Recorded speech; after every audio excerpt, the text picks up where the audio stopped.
do ba do ba do ba do ba do ba do boo do a boo ba. What's up, guys? Welcome back to my channel. My name is Amina, and today we are, first of all, back after quite a bit of a break, but your girl has made it. And we're back with another video, right? Today's video, honestly, just jumping right into it, is about friendships and making friends as an adult.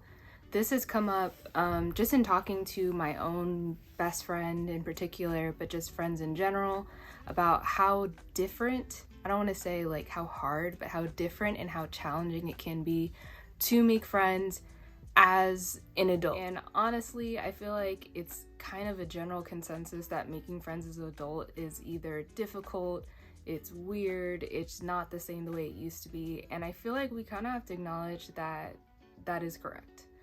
Like, the same way that we used to make friends is different. We have probably gained, lost friends, and we've moved into new seasons of life where we need different types of friends, and ultimately the dynamics of our friendships in the process of making friends has changed in growing up. And I had a conversation with my best friend about it, and it really made me think like how I've changed the way that I've approached friendships and making friends, things I look for in making friends, and how that process essentially has worked for me thus far. And so let's get into it. Now, the first thing that I kind of thought about was just why it feels, seems, or can be challenging to make friends. And one of the things that was kind of blatantly obvious was our environment has changed.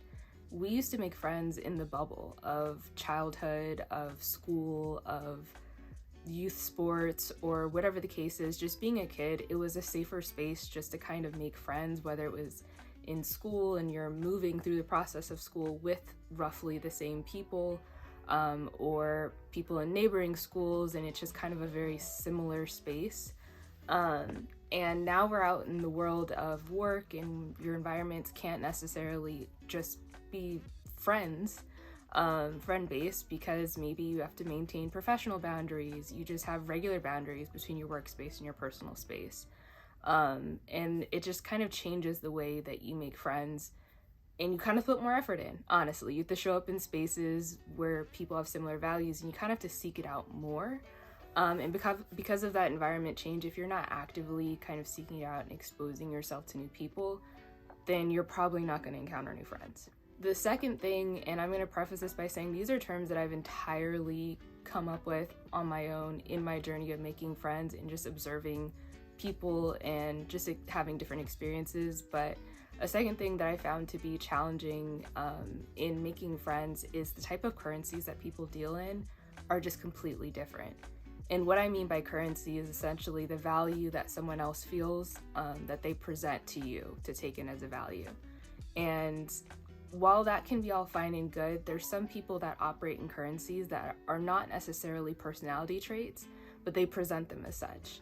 And so one of those things, especially as someone who lives in the city of Los Angeles with people who are in different industries, and it's very much about who you know, what you do, and persona, is networking currency.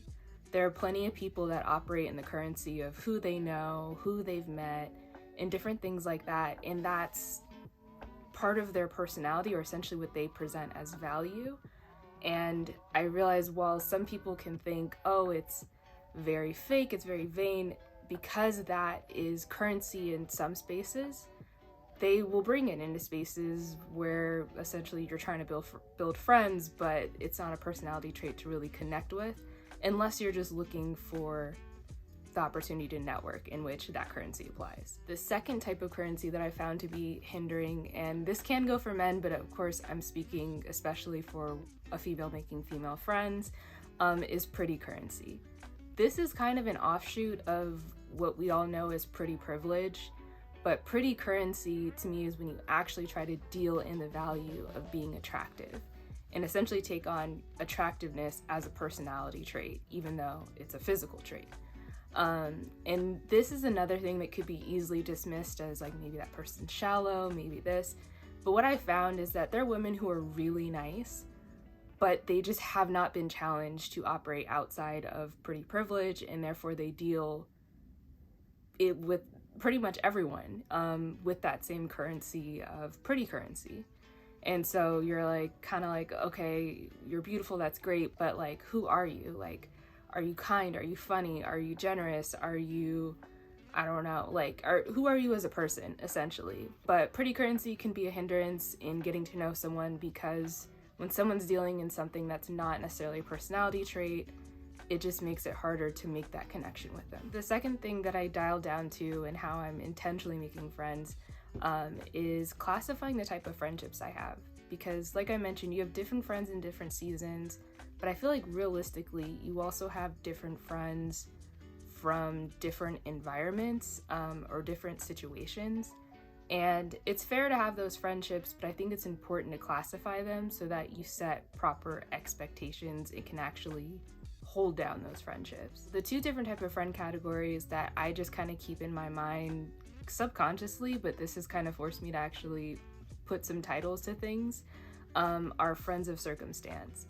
And friends of circumstance are literally friends that originate from an environment, are kind of, that friendship is kind of stimulated or supported because that environment continues to exist. And it just so happened that you have enough values to connect to someone to basically hold down a friendship. And most of the time I find this in work. Like work friends are, we have all chosen to be in this environment to support ourselves, to get paid. And it just so happens that maybe we work close enough and we have some similarities that make us connect and be even more friendly than just the coworker relationship of getting stuff done. This could be also like gym friends, like they exist in the gym space, you see them, you make comments about working out or something like that. I don't know those people because I'm a headphones on when I go in and no headphones off until I leave kind of girl. I do not socialize in the gym, but I know people who do. And those are friends of circumstance. The relationship basically doesn't stem too far outside of where it originated from. And I feel like when you know that that's the case, you're not going to have the same expectation of like your best friend for your friend of circumstance. The next category for me is chosen friends. And those are people that are kind of like your chosen family, your very close friends, people that probably connect on more values than your friends of circumstance do. And they're friends that honestly, you should feel like you could show up as fully yourself, essentially. And those friends are the ones that you pull into your inner circle and that you actually make friends with them, just like when we were kids. Those are the friends you keep. Those are the friends that may move through seasons with you. They may not. It may kind of ebb and flow in the closest of the relationship.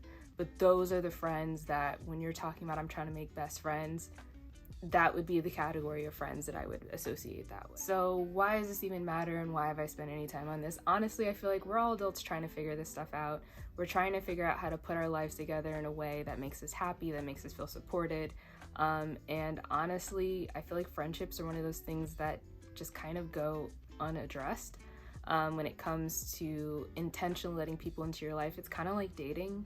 You intentionally date if you want a serious relationship, and if you want really good friends, then you intentionally also seek out good people to have in your life. And I just hope that maybe taking the time to think about it a little bit more and be a little bit more intentional will yield you that support if you are trying to figure out and adjust to the new normal of being an adult, and maybe hoping to grow a friend group, or maybe you lost friends and so you're just going through changes, maybe you live in a new environment, whatever it is. You can never not have enough support. And just being intentional about the people you let into your life is a good way to gain that support without having to sacrifice those values, your comfort, and settling for just support that doesn't really come to you in the way that you need. So hopefully this video was helpful, whether it gave you some tips, whether it made you just kind of think about how you're approaching making friends.